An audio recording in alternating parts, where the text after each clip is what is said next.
Hi friends, welcome to my channel. இன்றைக்கி மல்லிக்கீரை புதினா இலை வச்சு ஒரு துவையல் செய்யறது எப்படின்னு பார்க்கலாம்.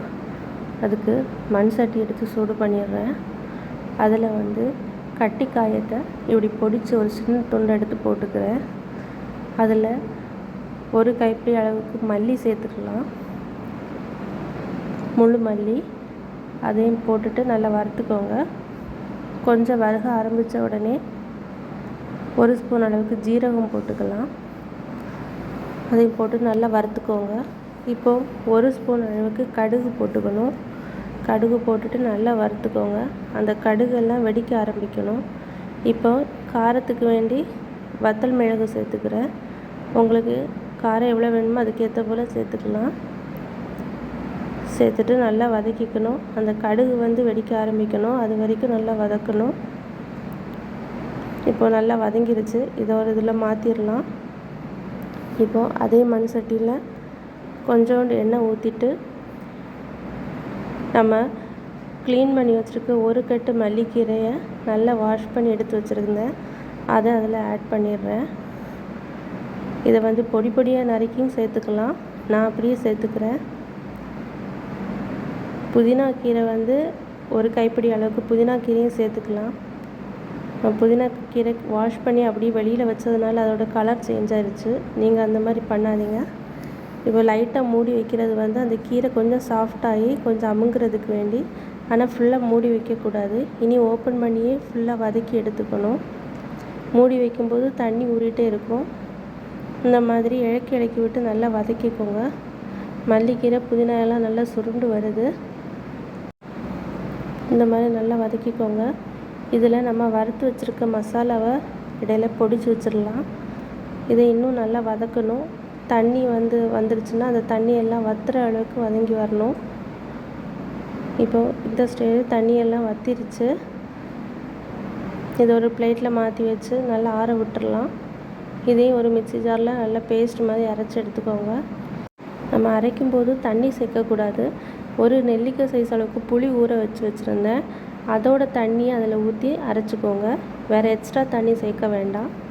இப்போது மண் சட்டியை நல்லா சூடு பண்ணிவிட்டு கொஞ்சம் எண்ணெய் நல்லெண்ணெய் தான் நான் யூஸ் பண்ணிக்கிறேன். நல்லெண்ணெய் யூஸ் பண்ணால் கொஞ்சம் நாள் இருக்கும், கொஞ்சம் அதிகமாகவே எடுத்துக்கலாம். இப்போது ஒரு 4லேருந்து 5 பல் பூண்டு தோல் நீக்காமலே இந்த மாதிரி சதைச்சி எடுத்துக்கிறேன். எடுத்து அதில் போட்டு நல்லா பொரிய விடுங்க.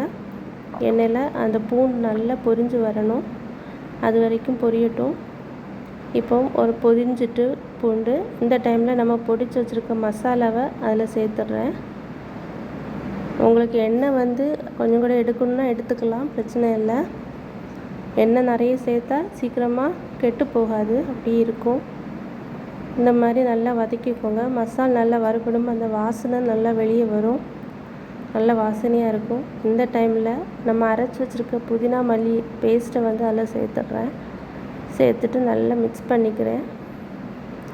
மசாலும் அந்த புதினா இலையும் நல்லா மிக்ஸ் ஆகி வரட்டும். இப்போ தேவையான அளவுக்கு உப்பு சேர்த்துக்கலாம்.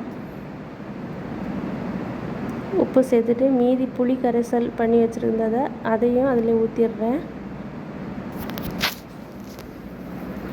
தேவையான அளவுக்கு தண்ணியும் ஊற்றிக்கலாம்.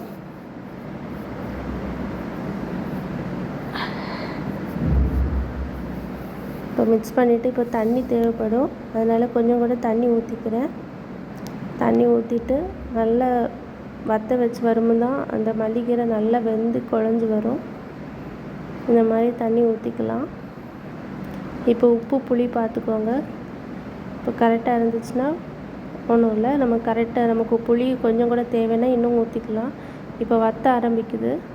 இந்த மாதிரி எண்ணெய் பிரிய அளவுக்கு வற்றி வரணும். இன்னும் நல்லா வற்றணும். நல்லா வற்றி துவையல் மாதிரி வரணும். இன்னும் ஸ்டவ் கிளறி விட்டுட்டே இருங்க, அடி பிடிக்காமல். இந்த டைமில் நம்ம ஒரு 1/4 ஸ்பூன் அளவுக்கு மஞ்சள் பொடி சேர்த்துக்கிறேன். மஞ்சள் பொடி சேர்த்தா கலர் நல்லாயிருக்கும்.